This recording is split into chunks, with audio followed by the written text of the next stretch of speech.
കർത്താവിൻ്റെ അതിവിശുദ്ധ നാമം വാഴ്ത്തപ്പെടുമാറാകട്ടെ. ഇന്ന് നാം ലോകത്തിൽ നോക്കുമ്പോൾ പ്രകൃതിക്ഷോഭങ്ങളാലും കൊടുങ്കാറ്റുകളിനാലും ഉരുൾപൊട്ടൽ ഇങ്ങനെ പല കാരണം കൊണ്ടും കൂട്ടം കൂട്ടമായി ജനം ഈ ലോകത്തെ വിട്ട് മാറ്റിക്കൊണ്ടിരിക്കുകയാണ്. ജനം അങ്ങനെ കണ്ണുനീരിലും കുടുംബങ്ങൾ കണ്ണുനീരിലും വേദനയിലും ആയിരിക്കുകയാണ്.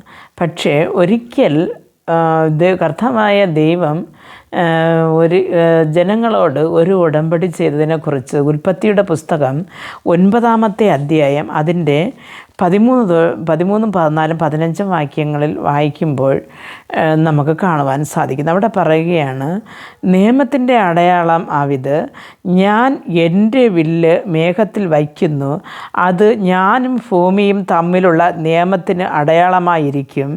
ഞാൻ ഭൂമിയുടെ മീതെ മേഘം വരുത്തുമ്പോൾ മേഘത്തിൽ വില്ല് കാണും. അപ്പോൾ ഞാനും നിങ്ങളും സർവ്വജഡവും സകല ജീവജന്തുക്കളും തമ്മിലുള്ള എൻ്റെ നിയമം ഓർക്കും. ഇനി സകല ജഡത്തെയും നശിപ്പിപ്പാൻ വെള്ളം ഒരു പ്രളയമായി തീരുകയുമില്ല എന്ന് ദൈവം മനുഷ്യനോടൊരു വാക്ക് കൊടുക്കുകയാണ്. പക്ഷേ നാം ഇത് ബൈബിളിൽ വായിക്കുമ്പോൾ നാം ചിന്തിക്കാം, ദൈവം വാക്ക് പറഞ്ഞിട്ട് വാക്ക് മാറിയോ എന്ന്. ഇല്ല, ഒരിക്കലും വാക്ക് പറഞ്ഞിട്ട് വാക്ക് മാറുന്ന ദൈവമല്ല.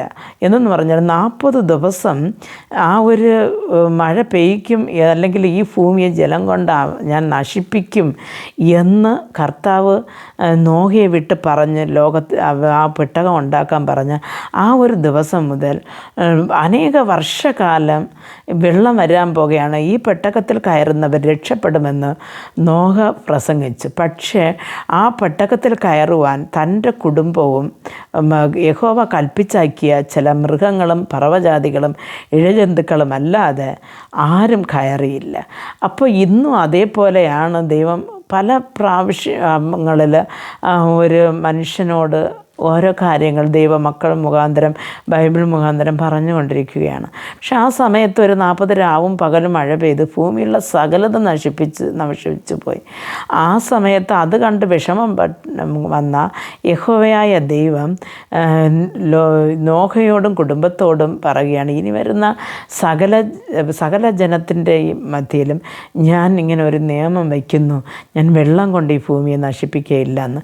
പിന്നെ എന്തുകൊണ്ട് ഇങ്ങനെ നശിപ്പിക്കുന്നു എന്ന് കേട്ടാൽ, പലപ്പോഴും മനുഷ്യൻ്റെ പാപം പെരുകുന്ന സ്ഥലങ്ങളിൽ അഴിവ് വരുമെന്നാണ് ബൈബിൾ പറയുന്നത്. അതുമല്ല,